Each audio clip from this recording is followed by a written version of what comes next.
ਵਾਹਿਗੁਰੂ ਜੀ ਕਾ ਖਾਲਸਾ, ਵਾਹਿਗੁਰੂ ਜੀ ਕੀ ਫਤਿਹ। ਤੁਹਾਡਾ ਦਾਸ ਬਲਿਹਾਰ ਸਿੰਘ ਰਾਮੇਵਾਲ ਹਰ ਹਫ਼ਤੇ ਦੀ ਤਰ੍ਹਾਂ ਸਿੱਖ ਚੈਨਲ ਦੇ ਜ਼ਰੀਏ ਤੁਹਾਡਾ ਆਪਣਾ ਪ੍ਰੋਗਰਾਮ ਗੱਲ ਪੰਜਾਬ ਦੀ ਲੈ ਕੇ ਅੱਜ ਫਿਰ ਹਾਜ਼ਰ ਹੋਇਆ। ਗੱਲ ਪੰਜਾਬ ਦੀ ਵਿੱਚ ਵੈਸੇ ਤੇ ਅਸੀਂ ਹਮੇਸ਼ਾ ਪੰਜਾਬ ਦੀ ਹੀ ਗੱਲ ਕਰਦੇ ਹਾਂ, ਪੰਜਾਬੀਆਂ ਦੀ ਹੀ ਗੱਲ ਕਰਦੇ ਹਾਂ। ਪੰਜਾਬ ਤੋਂ ਬਾਹਰਲੇ ਮੁਲਕਾਂ ਵਿੱਚ ਬਸੇ ਪੰਜਾਬੀਆਂ ਦੀ ਗੱਲ ਕਰਦੇ ਹਾਂ। ਲੇਕਿਨ ਅੱਜ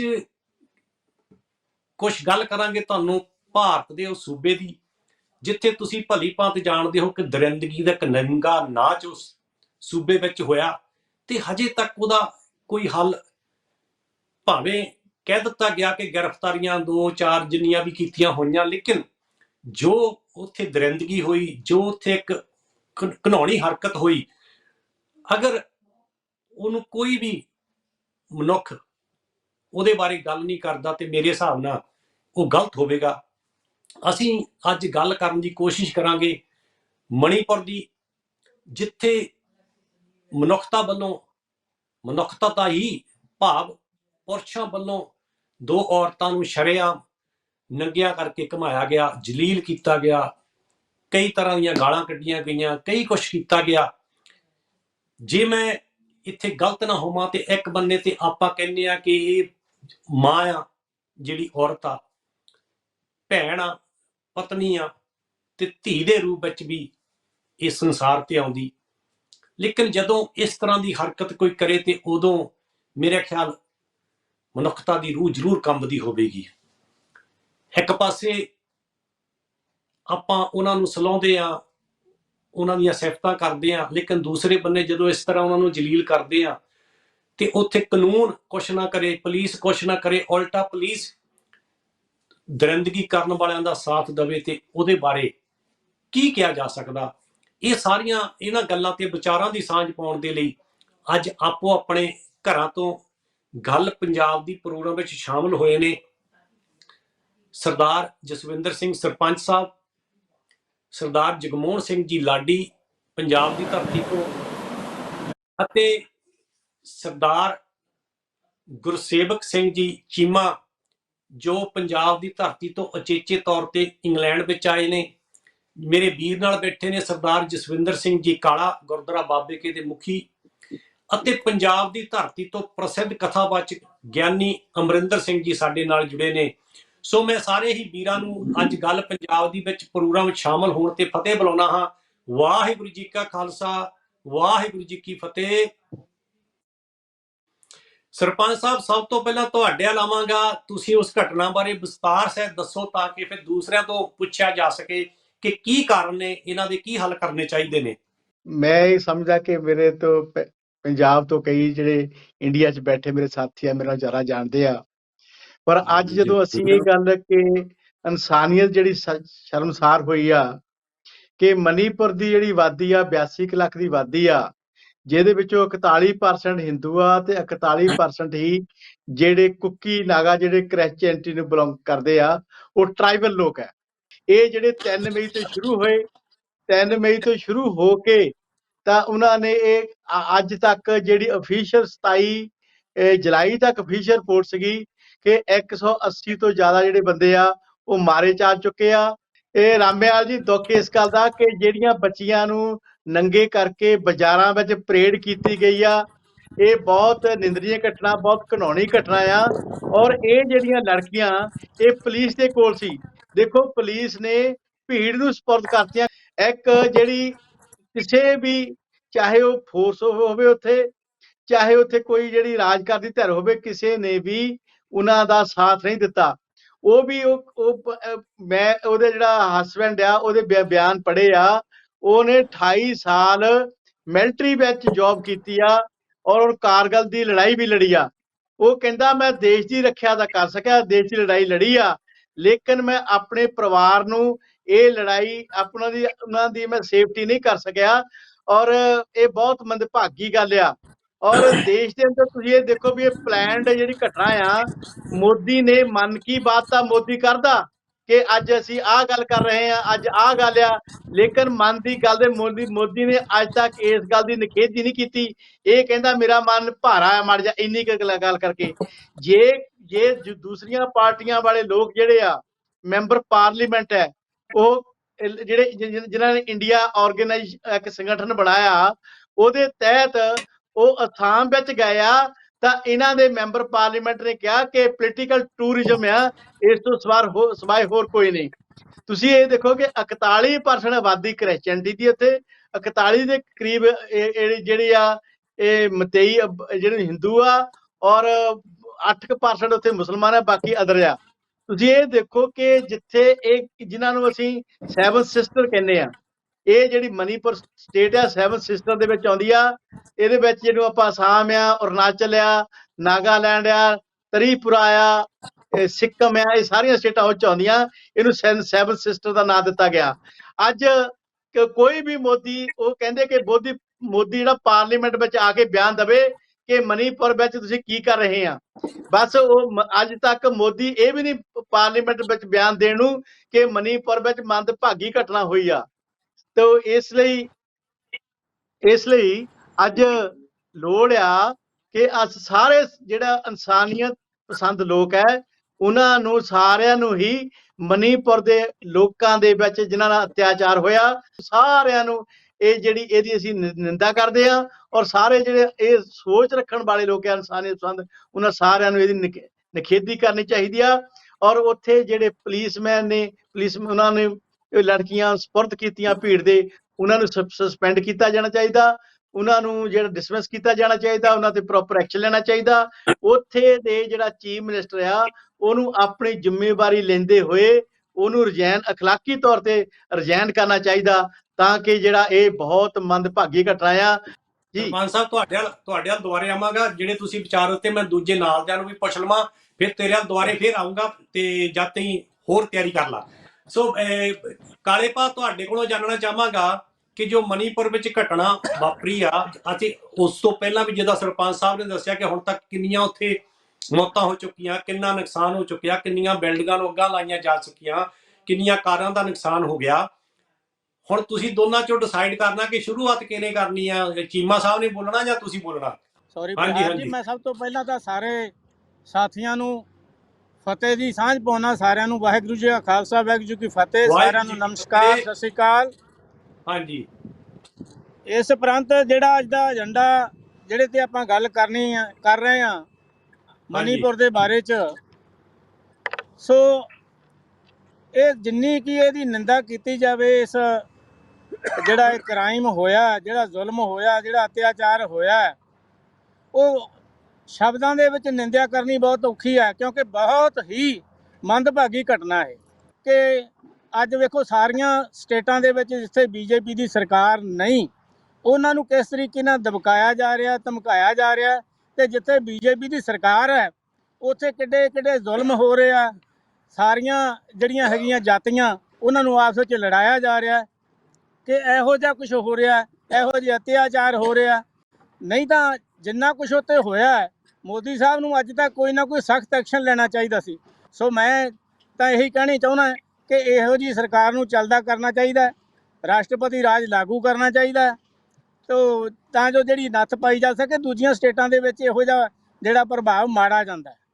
ਸੋ ਮੈਂ ਅੰਤ ਦੇ ਵਿੱਚ ਇਹੀ ਕਹਿਣਾ ਚਾਹੁੰਦਾ ਕਿ ਇਹਨਾਂ ਦੀ ਸਰਕਾਰ ਜਿਹੜੀ ਉੱਥੇ ਮਨੀਪੁਰ ਦੀ ਸਰਕਾਰ ਹੈ, ਉਹਨੂੰ ਤੁਰੰਤ ਭੰਗ ਕਰਨਾ ਚਾਹੀਦਾ, ਰਾਸ਼ਟਰਪਤੀ ਰਾਜ ਲਾਗੂ ਕਰਨਾ ਚਾਹੀਦਾ। ਬਿਲਕੁਲ ਜੀ। ਲਾਡੀ ਭਾ, ਤੁਹਾਡੇ ਕੋਲੋਂ ਜਾਣਨਾ ਚਾਹਾਂਗਾ।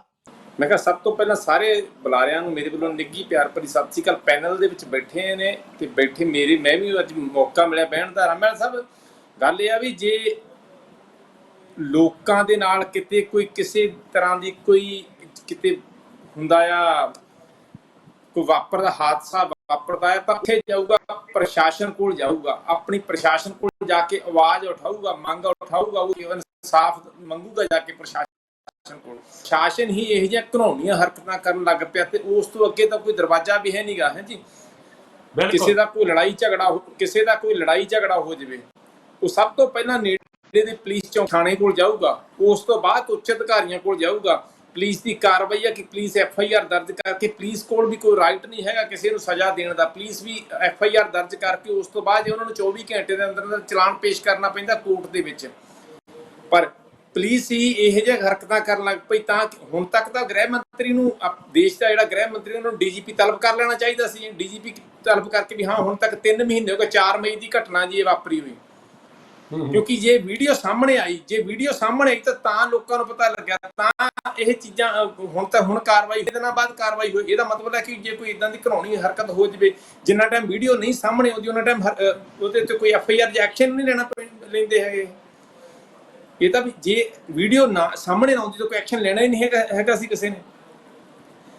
ਇਹ ਜ਼ਰੂਰ ਹੁਣ ਤੱਕ ਲਾਅ ਬਣਿਆ ਹੋਇਆ ਕਿ ਹਾਂਜੀ ਜੇ ਕੋਈ IAS ਆਫੀਸਰ ਭਰਤੀ ਹੋਣਾ ਜਾਂ IPS ਆਫੀਸਰ ਭਰਤੀ ਹੋਣਾ ਆ, ਉਹਨਾਂ ਵਾਸਤੇ ਆਹ ਚੀਜ਼ ਹੋਣੀ ਆ, ਡਿਗਰੀ ਹੋਣੀ ਜ਼ਰੂਰੀ, ਜਾਂ UPSC ਦਾ ਟੈਸਟ ਹੋਣਾ ਚਾਹੀਦਾ। ਜਿਹੜੇ ਦੇਸ਼ ਦੇ ਇਹ MP ਨੇ ਜਾਂ ਪ੍ਰਧਾਨ ਮੰਤਰੀ ਨੇ ਜਾਂ ਕੋਈ ਵੀ ਕਿਸੇ ਵੀ ਦੇਸ਼ ਦੇ ਸੂਬੇ ਦਾ ਮੁੱਖ ਮੰਤਰੀ ਹੈ, ਉਹਨਾਂ ਵਾਸਤੇ ਕੋਈ ਟੈਸਟ ਨਹੀਂ ਹੈਗਾ ਜੀ। ਉਹਨਾਂ ਦਾ ਮੇਬੀ ਉਹਨਾਂ ਨੂੰ ਵਾਸਤੇ ਵੀ ਕੋਈ ਨਾ ਕੋਈ ਬਿੱਲ ਪਾਸ ਹੋਣਾ ਚਾਹੀਦਾ ਵੀ ਜੇ ਇੰਨਾ ਪੜ੍ਹਿਆ ਲਿਖਿਆ ਜਿਹਨਾਂ ਦਾ ਦਿਮਾਗ ਕੰਮ ਕਰਦਾ ਆ ਬਿਲਕੁਲ ਜੀ, ਦੇਸ਼ ਦੇ ਵਿੱਚ ਕੀ ਵਾਪਰ ਰਿਹਾ, ਕੀ ਇਹ ਜਿਹੀਆਂ ਘਿਨਾਉਣੀਆਂ ਹਰਕਤਾਂ ਹੋ ਰਹੀਆਂ ਨੇ, ਜਾਂ ਮੰਨ ਲਓ ਉਹਨਾਂ ਜਾਂ ਉੱਥੇ ਕਦੋਂ ਐਕਸ਼ਨ ਲੈਣਾ ਹੈ। ਇਹ ਬਰਾਮ ਨਾਲ ਸੁੱਤੇ ਪਏ ਨੇ ਜੀ, ਇਹਨਾਂ ਦਾ ਦਿਮਾਗ ਕਦੋਂ, ਮੈਂ ਕਹਿੰਦਾ ਜੀ ਮੈਨੂੰ ਤਾਂ ਇਹ ਨਹੀਂ ਸਮਝ ਆ ਰਹੀ ਹੈਗੀ ਜੀ।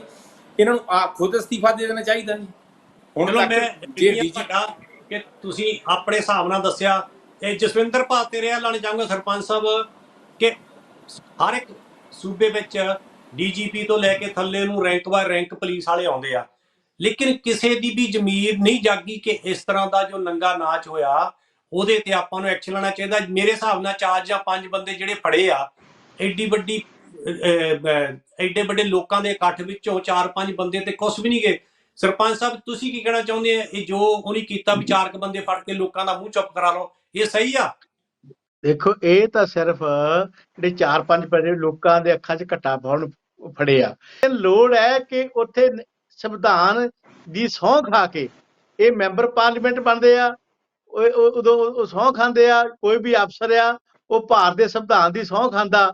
ਲੇਕਿਨ ਅੱਜ 3 ਮਹੀਨਿਆਂ ਵਿੱਚ ਕੋਈ ਵੀ ਐਕਸ਼ਨ ਨਹੀਂ ਲਿਆ ਗਿਆ। ਇਹਦਾ ਮਤਲਬ ਇਹ ਆ ਕਿ ਜਿੰਨੇ ਵੀ ਘਟਨਾ ਕਰਨ ਵਾਲੇ ਲੋਕ ਹੈ ਉੱਥੇ ਦੀ ਸਰਕਾਰ ਨਾਲ ਜਾਂ ਜਿਹੜੀ BJP ਦੀ ਇੰਡੀਆ ਦੀ ਸਰਕਾਰ ਨਾਲ ਉਹਨਾਂ ਸੰਬੰਧਿਤ ਹੈ। ਭਾਰਤ ਦਾ ਸੰਵਿਧਾਨ ਜਿਹੜਾ ਉਹ ਇਸ ਗੱਲ ਦੀ ਹਾਮੀ ਦਿੰਦਾ ਕਿ ਭਾਰਤ ਦਾ ਸੰਵਿਧਾਨ ਉਹ ਸੈਕੂਲਰ ਆ, ਧਰਮ ਨਿਰਪੱਖ ਆ, ਕਿ ਸਾਰੇ ਧਰਮਾਂ ਦਾ ਸਤਿਕਾਰ ਇੰਡੀਆ ਵਿੱਚ ਹੋਣਾ ਚਾਹੀਦਾ। ਪਰ ਇਹ ਨਾ ਅੱਜ ਨਾਂ ਦੀ ਗੱਲ ਬਣ ਕੇ ਰਹਿ ਗਈ ਆ। ਜਦ ਦੀ BJP ਗੌਰਮੈਂਟ ਆਈ ਆ ਉਸ ਤੇ ਜਿਹੜਾ ਮਿਨੋਰਟੀ ਦੇ ਉੱਤੇ, ਘੱਟ ਗਿਣਤੀ ਦੇ ਐਕਲੀਅਤ ਤੇ ਬਹੁਤ ਅਤਿਆਚਾਰ ਹੋ ਰਿਹਾ, ਚਾਹੇ ਉਹ ਆਦੀਵਾਸੀ ਦੇ ਨਾਂ ਤੇ ਹੋਵੇ। ਇਹ 4-5 ਬੰਦਿਆਂ ਤੇ ਨਹੀਂ ਬਲਕਿ ਉੱਥੇ ਹਜ਼ਾਰਾਂ ਬੰਦਿਆਂ ਤੇ ਐਕਸ਼ਨ ਹੋਣਾ ਚਾਹੀਦਾ ਸੀ। ਜੇ ਇਹੋ ਜਿਹੀ ਘਟਨਾ, ਪੁਲਿਸ ਕੋ ਹਰ ਇੰਟੈਲੀਜੈਂਸੀ ਹੁੰਦੀ ਆ, ਉੱਥੇ ਕਿਉਂ ਨਹੀਂ ਇਹਨਾਂ ਨੇ ਰਬੜ ਦੀਆਂ ਗੋਲੀਆਂ ਚਲਾਈਆਂ? ਕਿਉਂ ਨਹੀਂ ਪਾਣੀ ਦੀਆਂ ਬਸ਼ਾਰਾਂ ਸਿੱਟੀਆਂ? ਕਿਉਂ ਨਹੀਂ ਹੋਰ ਕਿਸੇ ਘਟਨਾ ਨੂੰ ਰੋਕਿਆ ਜਾ ਸਕਦਾ ਸੀਗਾ? ਤੇ ਕੁੜੀਆਂ ਨੂੰ ਉਹਨਾਂ ਨੂੰ ਹਵਾਲੇ ਨਹੀਂ ਕੀਤਾ ਜਾ ਸਕਦਾ ਕਿਉਂਕਿ ਉਹਨਾਂ ਕੋਲ ਪ੍ਰੋਟੈਕਸ਼ਨ ਇੰਨੀ ਹੁੰਦੀ ਆ, ਫੋਰਸਿਸ ਇੰਨੀ ਹੁੰਦੀਆਂ। ਲੇਕਿਨ ਇਸ ਲਈ ਨਹੀਂ ਰੋਕਿਆ ਗਿਆ ਕਿ ਪ੍ਰਸ਼ਾਸਨ ਔਰ ਪ੍ਰਸ਼ਾਸਨ ਦੀ ਇਹ ਮਿਲੀ ਭੁਗਤ ਆ, ਇਸ ਲਈ ਕੋਈ ਵੀ ਐਕਸ਼ਨ ਉੱਥੇ ਨਹੀਂ ਹੋਇਆ। ਔਰ 4-5 ਜਿਹੜਾ ਬੰਦਿਆਂ ਨੂੰ ਫੜਿਆ ਗਿਆ ਉਹ ਸਿਰਫ ਲੋਕਾਂ ਨੂੰ ਇੱਕ ਵਿਖਾਵਾ ਕਰਨ ਲਈ, ਦੁਨੀਆ ਨੂੰ, ਕਿ ਅਸੀਂ ਭਾਈ ਦੋਸ਼ੀ ਫੜ ਲਿਆ। ਇਹ 2-4 ਦੋਸ਼ੀਆਂ ਦੀ ਗੱਲ ਨਹੀਂ ਤੇ ਹਜ਼ਾਰਾਂ ਦੋਸ਼ੀ ਆ, ਇਹ ਸਰਕਾਰੀ ਦੋਸ਼ੀ ਆ। ਇਹ ਸਭ ਤੋਂ ਵੱਡਾ ਜਿਹੜਾ ਗ੍ਰਹਿ ਮੰਤਰੀ ਆ ਜਿਹੜਾ ਜ਼ਿੰਮੇਵਾਰੀ ਹੁੰਦੀ ਕਿ ਦੇਸ਼ ਵਿੱਚ, ਪੰਜਾਬ ਵਿੱਚ, ਇੰਡੀਆ 'ਚ ਅਮਰ ਰਹੇ, ਗ੍ਰਹਿ ਮੰਤਰੀ ਨੂੰ ਰਿਜ਼ਾਈਨ ਕਰਨਾ ਚਾਹੀਦਾ। ਆਪਣੀ ਨੈਤਿਕ ਜ਼ਿੰਮੇਵਾਰੀ ਲੈਣੀ ਚਾਹੀਦੀ ਆ, ਪ੍ਰਾਈਮ ਮਿਨਿਸਟਰ ਨੂੰ ਨੈਤਿਕ ਜ਼ਿੰਮੇਵਾਰੀ ਲੈਣੀ ਚਾਹੀਦੀ ਆ, ਮੁੱਖ ਮੰਤਰੀ ਨੂੰ, ਉੱਥੇ DGP ਨੂੰ ਨੈਤਿਕ ਜ਼ਿੰਮੇਵਾਰੀ ਲੈਣ ਤੇ ਉੱਥੇ ਜਿਹੜਾ ਰਾਸ਼ਟਰਪਤੀ ਰਾਜ ਲਾਗੂ ਕਰਕੇ ਜਿਹੜੇ ਦੋਸ਼ੀਆਂ ਖਿਲਾਫ ਜਿਹੜਾ ਐਕਸ਼ਨ ਲੈਣਾ ਚਾਹੀਦਾ। ਬਿਲਕੁਲ ਬਿਲਕੁਲ। ਦੇਖੋ ਇਹ ਸਾਰੀ ਦੇਣ ਜਿਹੜੀ ਹੈਗੀ ਆ ਇਹ ਮੋਦੀ ਸਰਕਾਰ ਦੀ ਆ ਦੰਗਿਆਂ ਨੂੰ। ਤੇ ਅੱਜ ਤੱਕ ਵੀ ਜਿਹੜੀ ਮੋਦੀ ਸਰਕਾਰ ਆ ਅਜੇ ਤੱਕ ਉਹਦੇ ਕੰਨ ਨਹੀਂ ਖੁੱਲੇ, ਅਜੇ ਤੱਕ ਉਹਦੀਆਂ ਅੱਖਾਂ ਨਹੀਂ ਖੁੱਲੀਆਂ, ਅਜੇ ਤੱਕ ਉਹਨਾਂ ਦਾ ਕੋਈ ਵੀ ਬਿਆਨ ਨਹੀਂ ਆਇਆ। ਇਹ ਦੰਗੇ ਸਰਕਾਰਾਂ ਦਾ ਕੰਮ ਹੈ ਤੇ ਸਰਕਾਰਾਂ ਇਹਨਾਂ ਦੰਗਿਆਂ ਨੂੰ ਕਰਾਉਂਦੀਆਂ। ਬਿਲਕੁਲ ਬਿਲਕੁਲ, ਇਹ 'ਚ ਕੋਈ ਦੋਰਾਮਾ ਨਹੀਂ, ਕਿਉਂਕਿ ਜਿੱਥੇ ਜਿੱਥੇ ਵੀ ਕੋਈ ਘਟਨਾ ਵਾਪਰਦੀ ਆ, ਜਦੋਂ ਇਸ ਤਰ੍ਹਾਂ ਦੀ ਘਟਨਾ ਵਾਪਰਦੀਆਂ, ਵਾਕਈ ਉਹਨਾਂ ਪਿੱਛੇ ਸਰਕਾਰਾਂ ਹੁੰਦੀਆਂ ਤੇ ਸਮੇਂ ਦੀ ਸਰਕਾਰ ਨੂੰ ਹੀ ਉਹਦਾ ਲਾਮਾ ਜਾਂਦਾ। ਤੇ ਅੱਜ ਦੀ ਡੇਟ 'ਚ ਭਾਰਤ ਵਿੱਚ ਜਿੱਥੇ BJP ਦੀ ਸਰਕਾਰ ਹੈ, ਉੱਥੇ ਕਈਆਂ ਸੂਬਿਆਂ ਵਿੱਚ BJP ਦੀ ਸਰਕਾਰ, BJP ਦੀ ਸਰਕਾਰ ਸੀ। ਲਾਡੀ ਭਾ, ਤੁਹਾਡੇ ਕੋਲੋਂ ਜਾਣਨਾ ਚਾਹਾਂਗਾ ਕਿ ਇਹੋ ਜਿਹੀਆਂ ਘਟਨਾਵਾਂ ਦਾ ਹੱਲ ਕੀ ਹੋਣਾ ਚਾਹੀਦਾ? ਕਿਉਂਕਿ ਜਿਸ ਤਰ੍ਹਾਂ ਸਰਪੰਚ ਸਾਹਿਬ ਨੇ ਦੱਸਿਆ, ਜਿਹੜੇ ਫਿਰਕੇ ਨਾਲ ਇਹ ਕੰਮ ਹੋਇਆ ਉਹਨਾਂ ਦੀ ਵੀ 41% ਉੱਤੇ ਆਬਾਦੀ ਆ, ਐਂਡ ਜਿਨ੍ਹਾਂ ਨੇ ਕੀਤਾ ਉਹਨਾਂ ਦੀ ਵੀ 41% ਆ, ਬਰਾਬਰ ਦੀ ਟੱਕਰ ਆ। ਲੇਕਿਨ ਦੂਸਰੇ ਫਿਰਕੇ ਨੂੰ ਦਬਾਇਆ ਜਾ ਰਿਹਾ ਸਰਕਾਰ ਵੱਲੋਂ, ਪੁਲਿਸ ਵੱਲੋਂ। ਗਿਆਨੀ ਅਮਰਿੰਦਰ ਸਿੰਘ ਜੀ, ਅਗਰ ਤੁਹਾਨੂੰ ਮੇਰੀ ਆਵਾਜ਼ ਸੁਣਦੀ ਤੇ ਮਾੜੀ ਜਿਹੀ ਇੱਕ ਵਾਰੀ ਬੋਲ ਕੇ ਦੱਸ ਦਿਓ। ਹਾਂਜੀ, ਆ ਰਹੀ ਆਵਾਜ਼ ਜੀ? ਜਿਹੜਾ ਤੁਹਾਨੂੰ ਸਵਾਲ ਪੁੱਛਿਆ ਉਹਦਾ ਹੁਣ ਜਵਾਬ ਦੇ ਦਿਓ। ਲਾਡੀ ਤੇਰਾ ਦੁਬਾਰੇ ਆਉਣਾ।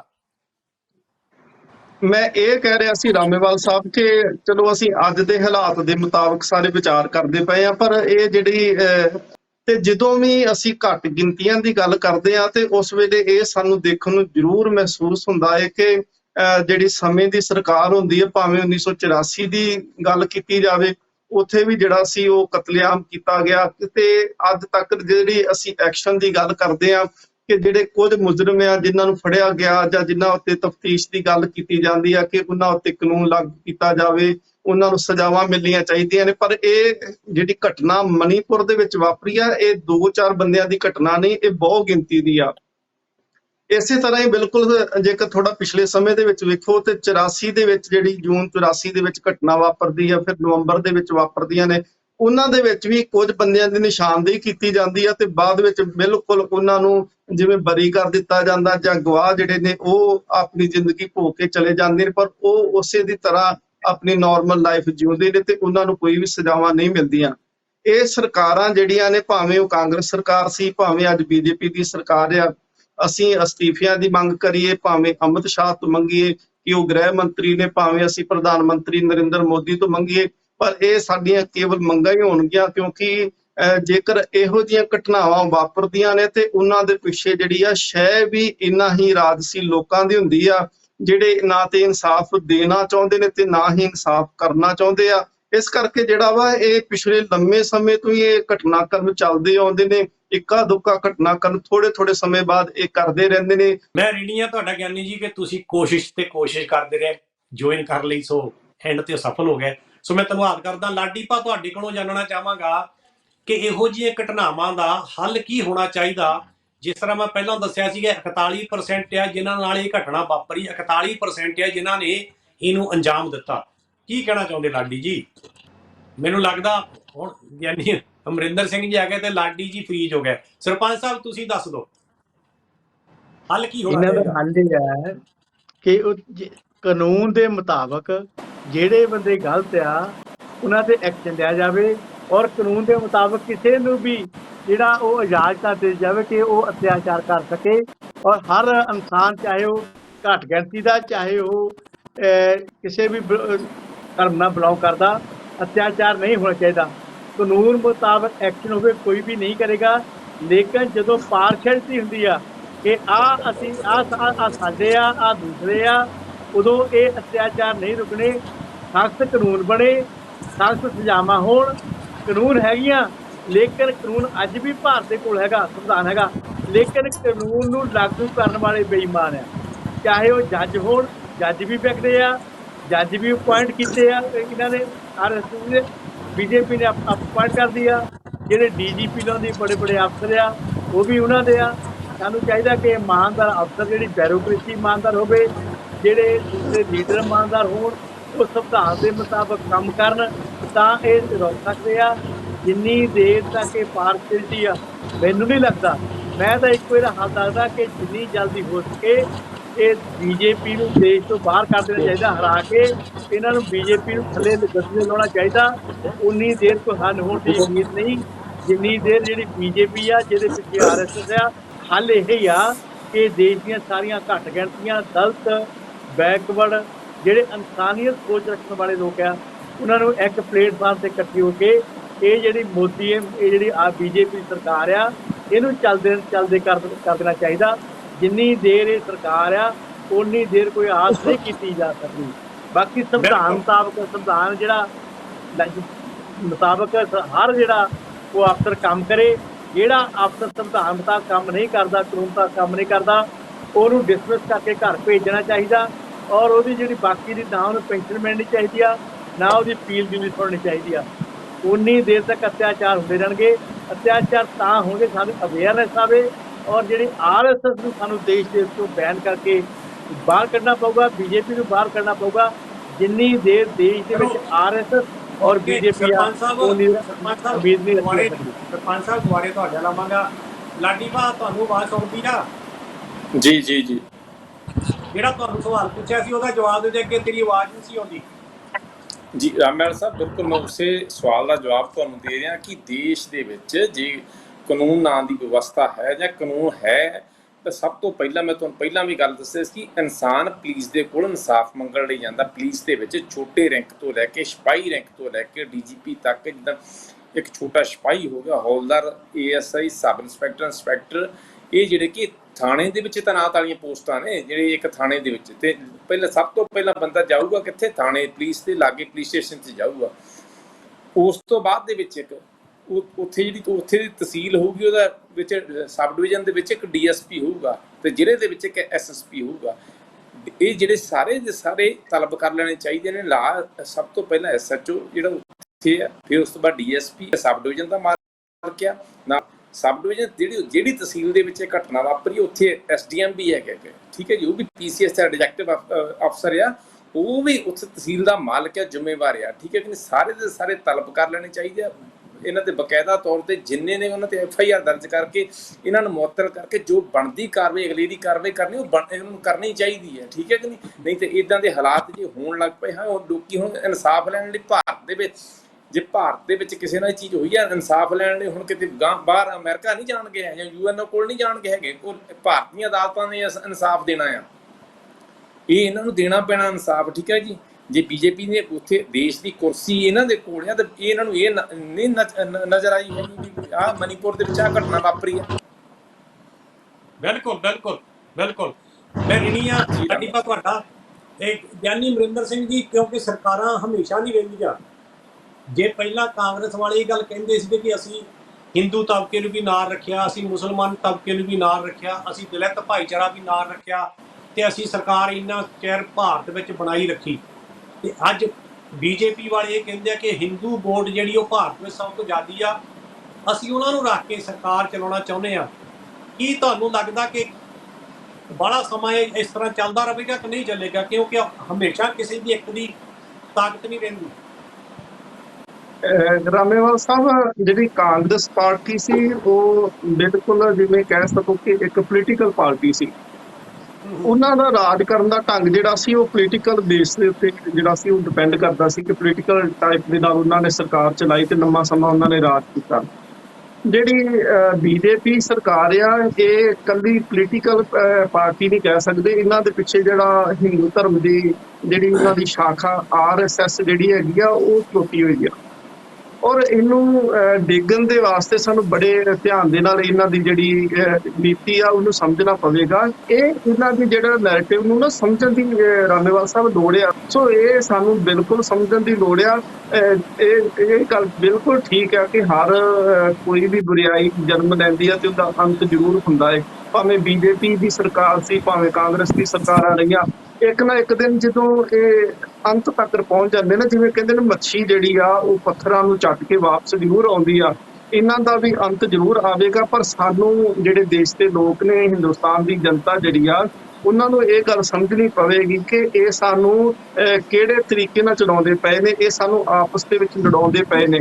ਧੰਨਵਾਦ ਜੀ।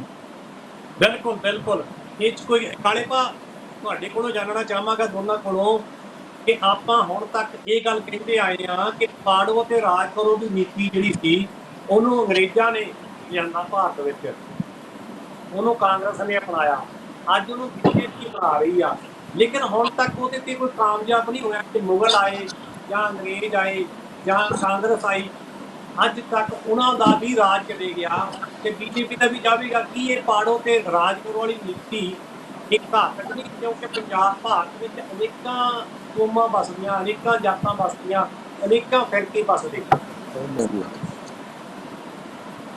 ਜੀ ਹਾਂਜੀ ਰਾਮਿਆਣਾ ਜੀ, ਰਾਮਪਾਲ ਜੀ, ਮੈਂ ਬੇਨਤੀ ਕਰਨੀ ਚਾਹੁੰਦਾ ਕਿ ਜਿਹੜੇ ਤੇ ਆਪਾਂ ਗੱਲ ਕਰ ਰਹੇ ਮਣੀਪੁਰ ਦੇ, ਹਾਂਜੀ ਕੋਈ ਵੀ ਹੁਣ ਕਿਸੇ ਹੈਲੋ ਹਾਂਜੀ ਹਾਂਜੀ ਕਰੀ ਚਲੋ, ਗੱਲ ਕਰੀ ਚਲੋ। ਸਰਕਾਰਾਂ ਕਿਸੇ ਵੀ ਪਾਰਟੀ ਦੀਆਂ ਹੋਣ, ਉਹ ਕੋਈ ਨਾ ਕੋਈ ਕਿਸੇ ਪਾਲਿਸੀ ਦੇ ਉੱਤੇ ਕੰਮ ਕਰਦੀ ਹੁੰਦੀ ਆ। ਜਿਹੜੀ ਬੀਜੇਪੀ ਦੀ ਸਰਕਾਰ ਹੈ, ਜਿਹੜੀ ਮੋਦੀ ਦੀ ਸਰਕਾਰ ਆ, ਇਹਨਾਂ ਦੀ ਪਾਲਿਸੀ ਜਿਵੇਂ ਮੇਰੇ ਤੋਂ ਪਹਿਲਾਂ ਭਾਈ ਸਾਹਿਬ ਦੱਸ ਰਹੇ ਸੀ, ਕਹਿ ਰਹੇ ਸੀ, ਆਰਐਸਐਸ ਦੀ ਪਾਲਿਸੀ ਦੇ ਮੁਤਾਬਕ ਬੀਜੇਪੀ ਰਾਜ ਕਰ ਰਹੀ ਆ। ਜਿਸ ਤਰ੍ਹਾਂ ਉਹ ਚਾਹੁੰਦੇ ਆ ਉਸ ਤਰ੍ਹਾਂ ਦੇ ਫੈਸਲੇ, ਉਸ ਤਰ੍ਹਾਂ ਦੀਆਂ ਪਾਲਿਸੀਆਂ ਇੰਪਲੀਮੈਂਟ ਸੁਪਰੀਮ ਕੋਰਟ ਰਾਹੀਂ ਵੀ ਕਰਵਾਈਆਂ ਜਾ ਰਹੀਆਂ। ਸੋ ਇਸ ਤਰ੍ਹਾਂ ਹੀ ਜਿਹੜੀ ਸਮਝੋ ਕਿ ਸਾਡੀ ਪ੍ਰੈਸ ਹੈ ਹਿੰਦੁਸਤਾਨ ਦੀ, ਉਹ ਵੀ ਉਹਨਾਂ ਨੇ ਆਪਦੇ ਢੰਗ ਦੇ ਨਾਲ ਸੈੱਟ ਕੀਤੀ ਹੋਈ ਆ। ਸੋ ਇਹਦਾ ਜੋ ਇਸ ਵੇਲੇ ਹਾਲਾਤ ਬਣੇ ਹੋਏ ਆ ਸਾਡੇ ਹਿੰਦੁਸਤਾਨ ਦੇ ਵਿੱਚ, ਉਹਦਾ ਤਾਂ ਕੀ ਹੈ ਕਿ ਮਾਈਨੋਰਟੀ ਜਿੰਨਾ ਚਿਰ ਇਕੱਠੀ ਨਹੀਂ ਹੁੰਦੀ, ਜਿੰਨਾ ਚਿਰ ਘੱਟ ਗਿਣਤੀਆਂ ਇਕੱਠੀਆਂ ਨਹੀਂ ਹੁੰਦੀਆਂ, ਆਪਣੇ ਅਧਿਕਾਰਾਂ ਦੀ, ਆਪਣੇ ਹੱਕਾਂ ਦੀ, ਸੰਵਿਧਾਨ ਦੇ ਮੁਤਾਬਕ ਆਪਦੀ ਹਿਫਾਜ਼ਤ ਕਰਨ ਵਾਸਤੇ ਉਹਨਾਂ ਨੂੰ ਕਾਇਮ ਹੋਣਾ ਪਊ, ਇਕੱਤਰ ਹੋਣਾ ਪਊਗਾ। ਨਹੀਂ ਤਾਂ ਅੱਜ ਕੀ ਹੈ ਕਿ ਮੋਦੀ ਨੇ ਪ੍ਰੈਸ ਵੀ ਖਤਮ ਕੀਤੀ ਹੈ, ਆਪਦੇ ਢੰਗ ਨਾਲ ਪਰਚੇਜ਼ ਕੀਤੀ ਹੈ, ਤੇ ਸਾਡੀ ਜੁਡੀਸ਼ਰੀ ਵੀ, ਸਾਡਾ ਇਲੈਕਸ਼ਨ ਕਮਿਸ਼ਨ ਵੀ, ਜਿਨ੍ਹਾਂ ਨੇ ਫੈਸਲੇ ਲੈਣੇ ਆ, ਜਿਨ੍ਹਾਂ ਨੇ ਇੰਪਲੀਮੈਂਟ ਕਰਨੇ ਆ, ਉਹਨਾਂ ਦੇ ਤਾਂ ਸਮਝੋ ਕਿ ਜਿਵੇਂ ਡੀਜੀਪੀ ਦੀ ਗੱਲ ਕਰ ਰਹੇ ਸੀ ਜਾਂ ਪ੍ਰਸ਼ਾਸਨ ਦੀ ਗੱਲ ਕਰ ਰਹੇ ਸੀ, ਕਿਸੇ ਵੀ ਸਟੇਟ ਦਾ ਜਿਹੜਾ ਪ੍ਰਸ਼ਾਸਨ ਹੁੰਦਾ ਉਹ ਸਰਕਾਰਾਂ ਦੇ ਨਾਲ ਚੱਲਦਾ, ਤੇ ਸਰਕਾਰ ਨੇ ਜੋ ਕਹਿਣਾ, ਸਰਕਾਰ ਦੇ ਆਗੂ ਨੇ ਜੋ ਕਹਿਣਾ, ਸਰਕਾਰ ਦੇ ਮੁਖੀਏ ਨੇ ਜੋ ਕਹਿਣਾ, ਉਸੇ ਮੁਤਾਬਕ ਹੀ ਪ੍ਰਸ਼ਾਸਨ ਨੇ ਕੰਮ ਕਰਨਾ ਹੁੰਦਾ। ਜਦੋਂ ਉਹਨਾਂ ਦਾ ਏਜੰਡਾ ਹੀ ਹੈ ਲੋਕਾਂ ਨੂੰ ਦਬਾਉਣ ਦਾ, ਘੱਟ ਗਿਣਤੀਆਂ ਨੂੰ ਦਬਾਉਣ ਦਾ, ਤੇ ਫਿਰ ਉਹਦੇ ਮੁਤਾਬਕ ਡੀਜੀਪੀ ਨੇ ਵੀ ਕੀ ਕਰਨਾ ਹੁੰਦਾ। ਸੋ ਮੈਂ ਤੁਹਾਨੂੰ ਇਹ ਬੇਨਤੀ ਕਰਨੀ ਚਾਹੁੰਦਾ ਕਿ ਅਖੀਰ ਸਾਰੀਆਂ ਮਾਈਨੋਰਟੀਜ਼, ਸਾਰੀਆਂ ਘੱਟ ਗਿਣਤੀਆਂ ਇਕੱਠੀਆਂ ਹੋ ਕੇ ਇੱਕੋ ਹੀ ਜਿਹੜਾ ਬਾਬਾ ਸਾਹਿਬ ਡਾਕਟਰ ਅੰਬੇਦਕਰ ਜੀ ਨੇ ਸਾਨੂੰ ਸੰਵਿਧਾਨ ਦਿੱਤਾ ਹੈ, ਉਹਦੇ ਮੁਤਾਬਕ ਅਸੀਂ ਇਕੱਠੇ ਹੋ ਕੇ ਤੇ ਉਹਦੇ ਮੁਤਾਬਕ ਪਹਿਰਾ ਦਈਏ।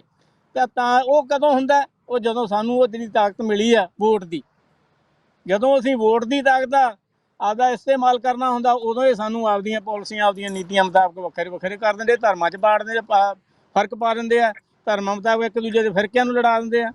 ਸੋ ਇਹੀ ਗੱਲ ਹੈ ਕਿ ਗਿਣੀ ਮਿਥੀ ਸਾਜ਼ਿਸ਼ ਦੇ ਤਹਿਤ ਸਾਰਾ ਕੁਝ ਹੋਇਆ। ਇਹ ਕ੍ਰਾਈਮ ਜਿਹੜਾ ਹੋਇਆ, ਕ੍ਰਿਮੀਨਲ ਜਿਹੜਾ ਕੰਮ ਹੋਇਆ, ਇਹ ਦੰਗੇ ਜਿਹੜੇ ਹੋਇਆ, ਇਹ ਵਿਉਂਤਬੰਦੀ ਨਾਲ ਹੋਇਆ। ਦਰੜਨ ਦੀ ਕੋਸ਼ਿਸ਼ ਕੀਤੀ ਜਾ ਰਹੀ ਹੈ, ਦਬਕਾਉਣ ਦੀ, ਡਰਾਉਣ ਦੀ ਕੋਸ਼ਿਸ਼ ਕੀਤੀ ਜਾ ਰਹੀ ਹੈ। ਸੋ ਮੈਂ ਇਹੀ ਕਹਿਣਾ ਚਾਹੁੰਦਾ ਕਿ ਇਹ ਸਾਰੀਆਂ ਪਾਰਟੀਆਂ ਇਕੱਠੀਆਂ ਹੋਣ, ਆਪਦੇ ਜਿਹੜੇ ਹੈਗੇ ਆ ਫਿਰਕੇ ਆ ਜਿਹੜੇ, ਉਹਨਾਂ ਨੂੰ ਇਕੱਤਰ ਹੋਣ ਦੀ ਲੋੜ ਆ। ਮਾਈਨੋਰਟੀਜ਼ ਨੂੰ, ਘੱਟ ਗਿਣਤੀਆਂ ਨੂੰ, SC ਨੂੰ, BC ਨੂੰ, ਤੇ ਫਿਰ ਹੀ ਇਹਦਾ ਹੱਲ ਹੈ। ਨਹੀਂ ਤਾਂ ਅੱਜ ਕੀ ਆ ਹਾਲਾਤ ਆ ਜੋ ਹਿੰਦੁਸਤਾਨ ਦੇ, ਉਹ ਬਹੁਤ ਮਾੜੇ ਹੋ ਚੁੱਕੇ ਆ। ਬਹੁਤ ਘਟੀਆ ਸਰਕਾਰ ਦੀ ਪਾਲਿਸੀ ਆ ਜਿਹੜੀ ਹਿੰਦੁਸਤਾਨ ਦਾ ਸੱਤਿਆਨਾਸ਼ ਕਰਨ ਦੇ ਉੱਤੇ ਮੋਦੀ ਦੀ ਸੋਚ ਚੱਲ ਰਹੀ ਹੈ ਇਸ ਵੇਲੇ। ਬਿਲਕੁਲ, ਮੈਂ ਤੁਹਾਡਾ ਧੰਨਵਾਦੀ ਹਾਂ ਦੋਨਾਂ ਦਾ। ਕਾਲੇ ਭਾ, ਜੇ ਤੁਸੀਂ ਜਦੋਂ ਤੁਸੀਂ ਬੋਲਣੋਂ ਹਟ ਜਾਂਦੇ ਆ, ਤੁਹਾਡਾ ਆਵਾਜ਼ ਇਦਾਂ ਆਉਂਦੀ ਜਿੱਦਾਂ ਤੁਹਾਡੇ ਲਾਗੇ ਦੀ ਮੋਟਰਵੇ ਚੱਲਦਾ ਹੁੰਦਾ।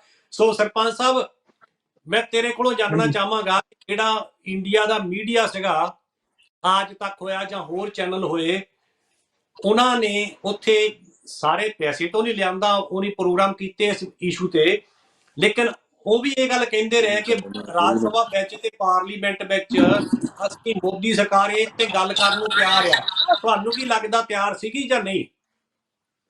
ਜੇ ਮੋਦੀ, ਰਾਮੇਵਾਲ ਜੀ, ਜੇ ਮੋਦੀ ਸਰਕਾਰ ਤਿਆਰ ਹੁੰਦੀ ਤਾਂ ਵਿਰੋਧੀਆਂ ਨੂੰ ਇੰਨਾ ਪ੍ਰੋਟੈਸਟ ਕਰਕੇ ਵੀ ਅੱਜ ਤੱਕ ਉਹਨੇ ਕੋਈ ਬਿਆਨ ਨਹੀਂ ਦਿੱਤਾ, ਕੋਈ ਪਾਰਲੀਮੈਂਟ ਵਿੱਚ ਬਿਆਨ ਦੇਣ ਨੂੰ ਤਿਆਰ ਨਹੀਂ, ਕੋਈ ਕਮੇਟੀ ਬਣਾਉਣ ਨੂੰ ਤਿਆਰ ਨਹੀਂ, ਕੋਈ ਪਾਰਲੀਮੈਂਟ ਵਿੱਚ ਪਾਰਲੀਮੈਂਟਰੀ ਕਮੇਟੀ ਬਣਾਉਣ ਨੂੰ ਤਿਆਰ ਨਹੀਂ ਗਏ। ਵਿਰੋਧੀ ਤਾਂ ਕਹਿੰਦੇ ਭਾਈ ਪਾਰਲੀਮੈਂਟ ਵਿੱਚ ਡਿਸਕਸ ਕਰੋ ਪੂਰਾ ਸਮਾਂ, ਜਦੋਂ ਉਹ ਹੁੰਦੇ ਆ ਰੌਲਾ ਪਾ ਪੈਂਦਾ, ਉਹਨੂੰ ਜਿਹੜਾ ਪਾਰਲੀਮੈਂਟ ਦੇ ਸੈਸ਼ਨ ਸਸਪੈਂਡ ਕਰ ਦਿੰਦੇ ਆ। ਆਪਣਾ ਸਮਾਂ ਬਿਲਕੁਲ ਅੱਧਾ ਮਿੰਟ ਕਿ ਰਹਿ ਗਿਆ। ਸੋ ਮੈਂ ਗਿਆਨੀ ਅਮਰਿੰਦਰ ਸਿੰਘ, ਜਿਨ੍ਹਾਂ ਤੋਂ ਪਹਿਲਾਂ ਆਪਾਂ ਨਹੀਂ ਕੁਝ ਪੁੱਛ ਸਕੇ, ਗਿਆਨੀ ਜੀ ਤੁਸੀਂ ਅਖੀਰ ਤੇ ਅੱਧੇ ਕੁ ਮਿੰਟ ਵਿੱਚ ਕੀ ਕਹਿਣਾ ਚਾਹੁੰਦੇ? ਦੇਖੋ ਜੀ, ਤੇ ਇਨਸਾਫ ਦੇ ਵਾਸਤੇ ਸਾਨੂੰ ਸਾਰਿਆਂ ਨੂੰ ਇਕੱਤਰ ਹੋਣਾ ਪਏਗਾ। ਜੇਕਰ ਚਲੋ ਭਾਵੇਂ ਉਹ ਹਿੰਦੂਆਂ ਦਾ ਜਿਹੜਾ ਰੂਲ ਹੈਗਾ ਸੀ, ਪਾੜੋ ਅੰਗਰੇਜ਼ਾਂ ਦਾ ਹੈਗਾ ਸੀ, ਪਰ ਅੱਜ ਸਾਨੂੰ ਇਹ ਆ ਕਿ ਸਾਨੂੰ ਜੁੜਨਾ ਪਵੇਗਾ। ਉਹ ਪਾੜਦੇ ਨੇ ਤੇ ਅਸੀਂ ਇਕੱਠੇ ਹੋ ਸਕੀਏ, ਅਸੀਂ ਇੱਕ ਦੂਸਰੇ ਵਾਸਤੇ ਸਹਾਨੁਭੂਤੀ ਰੱਖ ਸਕੀਏ।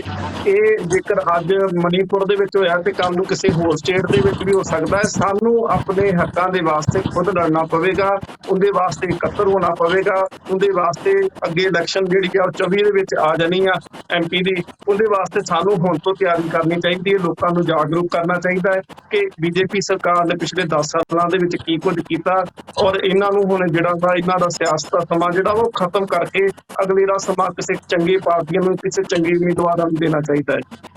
ਬਿਲਕੁਲ ਜੀ। ਬਿਲਕੁਲ, ਮੈਂ ਰਣੀ ਹਾਂ ਤੁਹਾਡਾ ਸਾਰਿਆਂ ਦਾ ਕਿ ਤੁਸੀਂ ਸਮਾਂ ਕੱਢ ਕੇ ਪ੍ਰੋਗਰਾਮ ਵਿੱਚ ਸ਼ਾਮਲ ਹੋਏ। ਸੋ ਮੇਰੀ ਪੂਰੀ ਟੀਮ ਅਤੇ ਆਪਣੇ ਦਾਸ ਬਲਿਹਾਰ ਸਿੰਘ ਰਾਮੇਵਾਲ ਨੂੰ ਦੋ ਇਜਾਜ਼ਤ, ਭੁੱਲਾਂ ਚੁੱਕਾਂ ਦੀ ਖਿਮਾ, ਬੁਲਾਓ ਫਤਿਹ। ਵਾਹਿਗੁਰੂ ਜੀ ਕਾ ਖਾਲਸਾ, ਵਾਹਿਗੁਰੂ ਜੀ ਕੀ ਫਤਿਹ।